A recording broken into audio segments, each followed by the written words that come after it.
এই ট্রাইব্যুনাল যেন স্থায়ী থাকে, এটা যেন এই কয়েকটা অপরাধ বিচার করে যেন শেষ না হয়। রাজনৈতিক ঋতু পরিবর্তন হলে এটার কার্যক্রম যাতে অব্যাহত থাকে।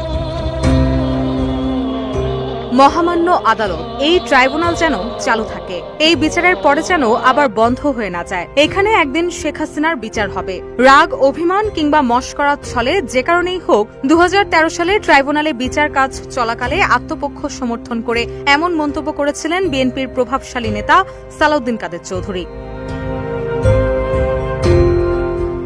সে সময় সাকা চৌধুরীর এই বক্তব্য অনেকে ঠাট্টা মশকরা করেছিল, অনেকে গুরুত্বই দেয়নি। তবে ইতিহাস বড্ড নির্মম। ধমক খেলে চুপ থাকে, সুযোগ পেলে সত্য কথা বলে। 10 বছর পর আজ 17 নভেম্বর সেই একই ট্রাইব্যুনালেই শেখ হাসিনার বিচারের রায় হয়েছে।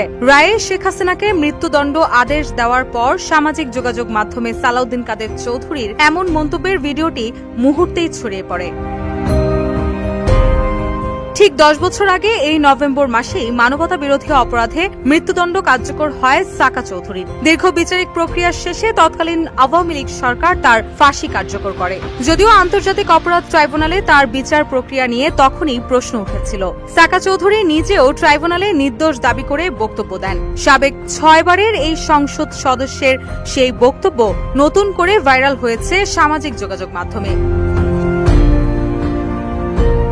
17 নভেম্বর গত বছরের জুলাই আগস্টে মানবতা বিরোধী অপরাধের মামলায় ক্ষমতাচ্যুত সাবেক প্রধানমন্ত্রী শেখ হাসিনার মৃত্যুদণ্ডের রায় ঘোষণা করেছে ট্রাইব্যুনাল। টানা প্রায় 15.5 বছর ক্ষমতা ধরে রাখা দোর্দণ্ড প্রভাবশালী শেখ হাসিনার ফাঁসির রায়ের পর অনেকে নানা প্রতিক্রিয়া জানাচ্ছেন। কেউ কেউ সালাউদ্দিন কাদের চৌধুরীর সেই বক্তব্য নতুন করে সামনে এনেছেন, যেখানে তিনি শেখ হাসিনার বিচার সম্পর্কে বলেছিলেন।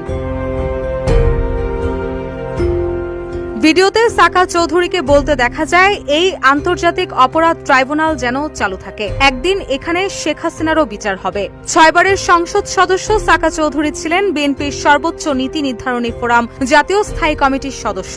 2015 সালের 22 নভেম্বর ঢাকার কেন্দ্রীয় কারাগারে রাত 12:45 তার ফাঁসি কার্যকর করা হয়। রুশা সুর, নিউজ।